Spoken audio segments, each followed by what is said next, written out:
పొంగుతున్న అగ్నిధార మహాయజ్ఞం. మానభంగమునరించి అమానుషంగా చంపే కిరాతకుల తల నరికే మరో కొత్త శిక్షా స్మృతి మహాయజ్ఞం.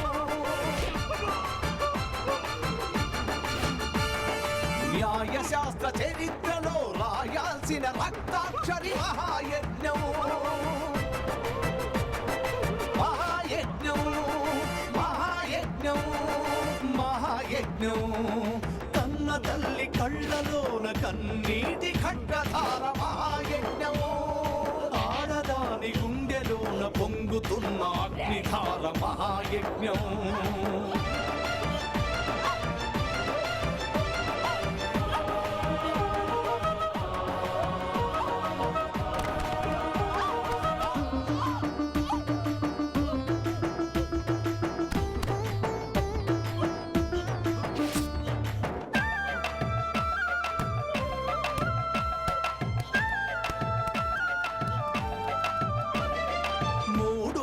కన్న కన్న పేగు ముడికి కట్టుబడి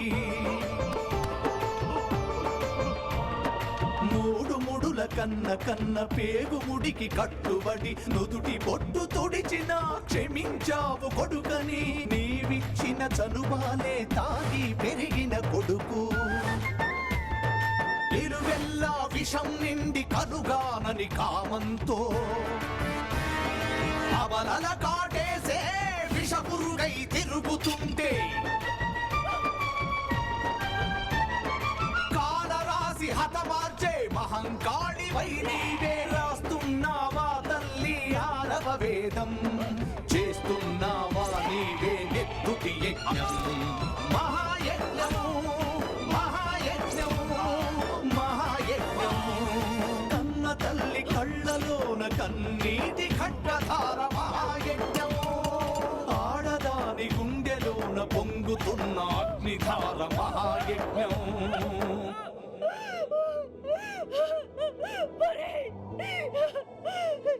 ఎందుకురా ఎందుకు నాకింత కడుపు కోత మిగిల్చావురా? ముందు ఆడది, ఆ తర్వాతే అమ్మ. ఆడదానికి అన్యాయం చేశాడు కాబట్టి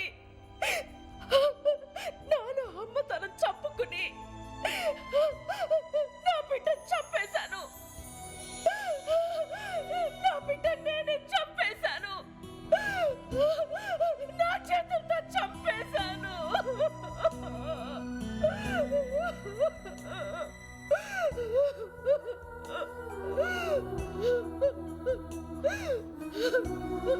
యువరానా, ఈరోజు సమాజంలో సోకాల్డ్ అభివృద్ధి పేరుతో వస్తున్న మార్పుల వల్ల గంగలాంటి మధ్యతరగతి కుటుంబాలు ఎలా నలిగిపోతున్నాయో చూశారుగా. Objection your honour. చక్రపాణి గారు సంబంధం లేని విషయాలు చెప్పి కేసును తప్పుదో పట్టిస్తున్నారు. Objection overruled. Thank you your honour. ప్రపంచీకరణ నేపథ్యంలో ఉన్నత వర్గంతో పోటీ పడలేక, చాలీ చాలని బతుకులు గడపలేక సామాన్యుల జీవితాలు కొట్టుమిట్టాడుతున్నాయి. విలాసాలు అవసరాలుగా మారి హై క్లాస్ అలవాట్లు సర్వసాధారణమైపోయాయి. కాస్ట్ ఆఫ్ లివింగ్ పెరిగి వచ్చే ఆదాయం సరిపోక ఆడా మగ కలిసి సంపాదించిన సరిపోని రోజులు. పోటీతత్వం పెరిగింది. మనిషి విచక్షణ కోల్పోతున్నాడు. డబ్బే పరమావధి అయిపోయింది. చివరికి మానవ సంబంధాలు మృగ్యమైపోతున్నాయి. ముఖ్యంగా ఆడవాళ్ల పరిస్థితి రోజురోజుకి దిగజారిపోతోంది. ఆడదానికి అన్యాయం జరిగిపోతుంది అనటం ఈ మధ్య చాలా ఫ్యాషన్ అయిపోయింది యువర్ ఆనర్. ప్రభుత్వాలు మహిళలకి రిజర్వేషన్లు కల్పిస్తున్నాయి, ఉద్యోగాలు ఇస్తున్నాయి, ప్రోత్సాహం ఇస్తోంది. వాటిని అందిపుచ్చుకొని ఒక సానియా మిర్జా, ఇంద్రా నూయి, కిరణ్ బేడి, సునీత విలియమ్స్ ఇలా అన్ని చోట్ల మహిళలు విజయాలు సాధిస్తున్నారు.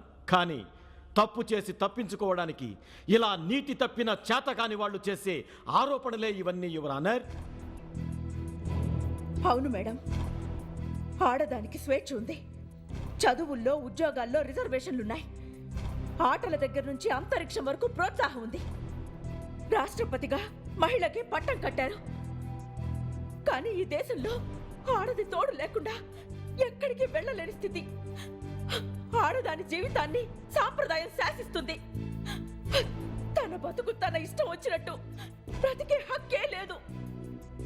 ప్రేమించకపోతే యాసిడ్ దాడి చేయడం, కత్తులతో పొడవడం, కాల్ సెంటర్లో ఉద్యోగాలు చేసే వాళ్ళ మీద అమానుష దాడులు చేయడం. ఆడది బయటికి వెళ్ళిందంటే తిరిగి వచ్చే వరకు భయం గుప్పెట్లో బతకాల్సిందే. 6 సంవత్సరాలు మొదలుకొని 60 సంవత్సరాల వృద్ధురాలి వరకు మానభంగాలకు గురవుతున్నారు. మొన్న ప్రత్యూష, నిన్న ఆయిష, నేడు ప్రతిమ. ఇలా రోజుకు అమ్మాయిని రేప్ చేసి చంపేయడం, ఆధారాలు లేకుండా చేయడం, పలుకుబడి ఉపయోగించి తప్పించుకుని తిరగడం. ఆడదాన్ని మగాడి చేతిలో బలి పశువు కాకుండా కాపాడండి. మగాడు మృగంగా మారినప్పుడు మానవత్వంతో ఆలోచించకూడదు.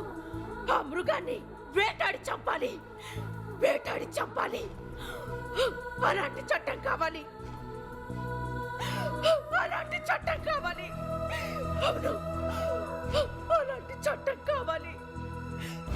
ఈ ఆత్మఘోష గంగ ఒక్కదానిది మాత్రమే కాదు యువరానర్, సగటు ఆడవాళ్ళందరిది. మేం కష్టపడినట్టే మా పిల్లలు కష్టపడకూడదని ఆ తల్లిదండ్రులు ఆశపడ్డారు. చదువు బాగా చెబుతారని ఖరీదు ఎక్కువైనా మంచి కాన్వెంట్లో జాయిన్ చేశారు. అక్కడ పెద్ద పెద్ద వాళ్ళ పిల్లల్ని చూసి ఖరీదైన కోరికలు కోరడం మొదలు పెట్టారు. అది వాళ్ళ తప్పు.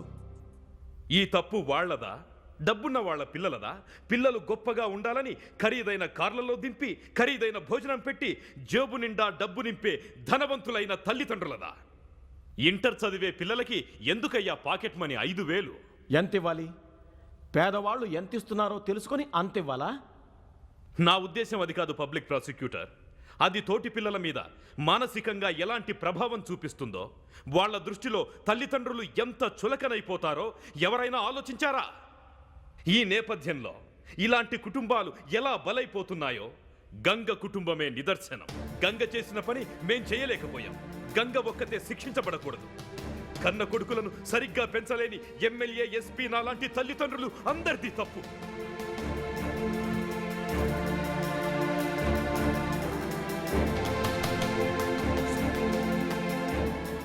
కాబట్టి యువరాన, గంగతో పాటు నన్ను కూడా శిక్షించమని కోర్టు వారిని అభ్యర్థిస్తున్నాను. The court is urgent.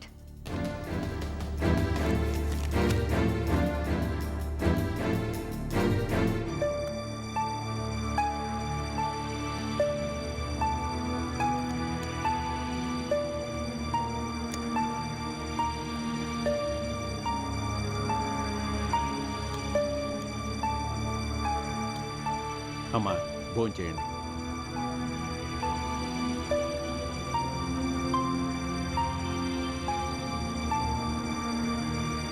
ఆడోళ్ళకు అన్యాయం చేసిన వాళ్ళను, ఆడోళ్ళకు అన్యాయం చేసిన వాళ్ళను, ఆడోళ్ళకు అన్యాయం చేసిన వాళ్ళను, మోసం చేసే మగాళ్ళను, మోసం చేసే మగాళ్ళను, మోసం చేసే మగాళ్ళను.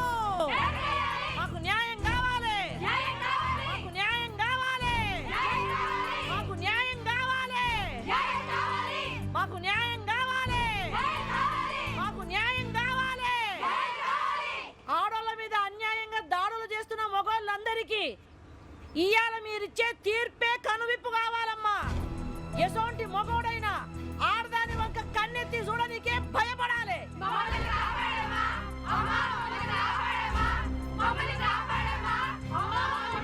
మన ఆడజాతిని కాపాడమ్మా, మన ఆడజాతిని బతికేయమ్మా. అమ్మా అని పిలిపించుకునే ఈ అమ్మ జాతిని కాపాడమ్మా, కాపాడు.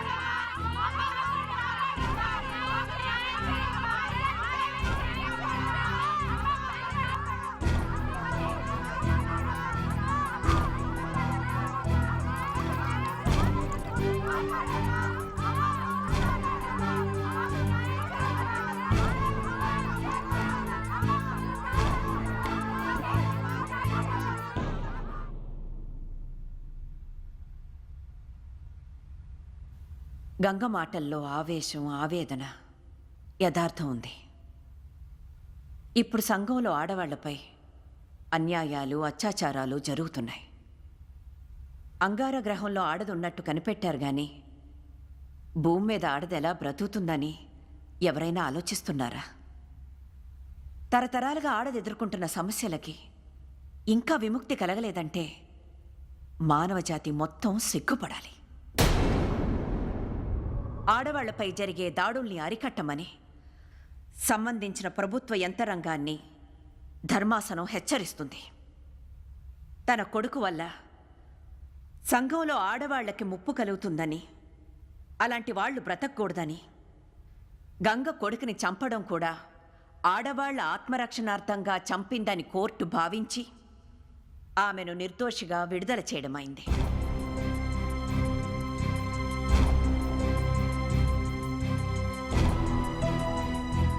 ఈ ముగ్గురు ముద్దాయిలు నేరం రుజువైనందువల్ల వీళ్ళని కోర్టు వారు దోషులుగా నిర్ణయించి సంఘంలో ఆడవాళ్ల శ్రేయస్సును దృష్టిలో పెట్టుకుని ఇంకెవ్వరూ ఇలాంటి తప్పు చేయకూడదని ఈ ముగ్గురిని పబ్లిక్గా ఉరితేయాలని కోర్టు వారు ఆదేశించడమైంది.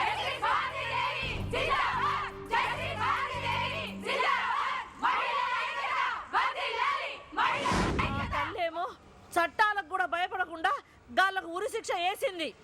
గాళ్ళేమో మీది కోడుకు పోయి గదేదో గది బేలంట గది తెచ్చుకొని అందరూ బయటకు వచ్చిండ్రు.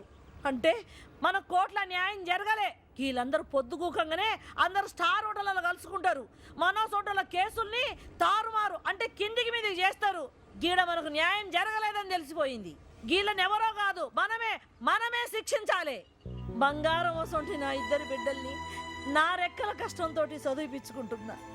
కాలేజీ నుంచి తిరిగి వస్తున్న నా ఇద్దరు బిడ్డల్ని ఎత్తుకుపోయి ఘోరాతి ఘోరంగా మానభంగం చేసి చంపేసిండ్రు. నేను పోలీస్ స్టేషన్లో కంప్లైంట్ ఇచ్చిన, అయినా దీని గురించి పట్టించుకున్న నాథుడే లేడు. నేను తెల్లార్లు నా బిడ్డల కోసం ఎదురు చూసుకుంటా కూర్చున్నా. నా ఇద్దరు బిడ్డలు పీనుగలై నాకు కనిపించిండ్రు అమ్మా, పీనుగలై కనిపించిండ్రు.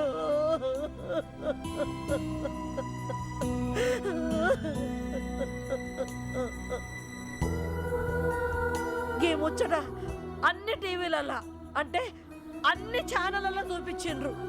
ఇది జరిగి ఈ ఏడాది గడిచిపోయింది. అయినా దీని గురించి అత్తలేదు పత్తలేదు. అసలు ఏమయ్యింది అని అరుచుకున్నాడే లేడు. నేను కోర్టుల చుట్టూ తిరిగినా, పోలీస్ స్టేషన్ల చుట్టూ తిరిగినా, అయినా ఏం ఫాయిదా కాలే. నా ఇద్దరి బిడ్డలకు న్యాయం జరగలేదమ్మా, జరగలేదు. మన ఆడోళ్ళని ఎవరూ కాపాడలేరు, నా దేవుడివి కాపాడలేడు. మనల్ని మనమే కాపాడుకోవాలి. మనల్ని ఎవరికి ఏ కష్టం వచ్చినా మనం అందరం కలిసి ఒక శక్తి లెక్క మారి కానీ అంతు చూడాలి. ఇప్పుడు మీకు ముచ్చట చెప్తా ఇనుండి. మిమ్మల్ని అందరి గిడికి ఎందుకు తోలుకొచ్చినానో అస్సలు సంగతి చెప్తా. గా ఎమ్మెల్యే ఇంట్లో పార్టీ చేసుకుంటున్నారంట, పార్టీ. గడ తిని తాగనికి గీ దొంగలంజ కొడుకులందరూ గీ తవ్వెంబడే పోతున్నారు. గాలని ఇప్పుడే మనం పట్టుకొని ఒక్కొక్కరు నరకాలే, గాలను చంపాలే, గాలను ఇచ్చిపెట్టొద్దు, గాలను చంపాలే, నరకాలే.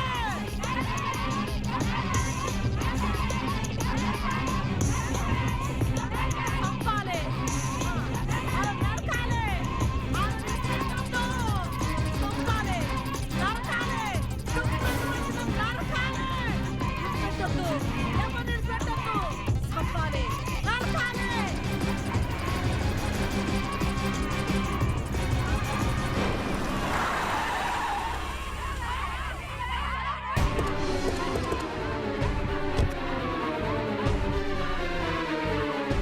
వాళ్ళని చంపేస్తారేమో సార్. ఇప్పుడేం చేద్దాం సార్? అది మామూలు మహిళా ఉద్యమం కాదు, సునామీ కన్నా ఎంతో శక్తివంతమైంది. దానికి ఎదురుగా వెళ్తే మనం కూడా కొట్టుకుపోతాం. వెళ్దాం పదండి.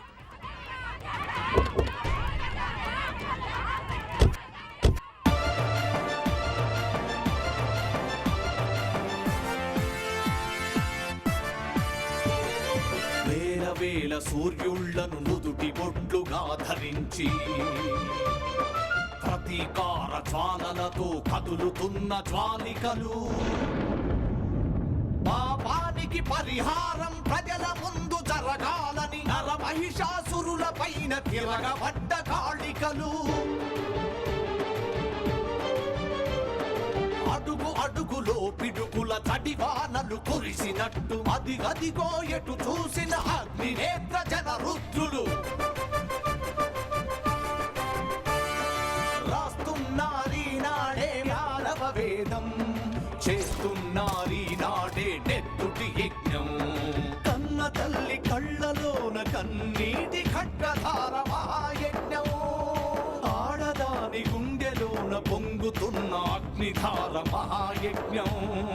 మహాయజ్ఞం మహాయజ్ఞం మహాయజ్ఞం మహాయజ్ఞం. సూటిగా చూడకు, సూదిలా నవ్వకు.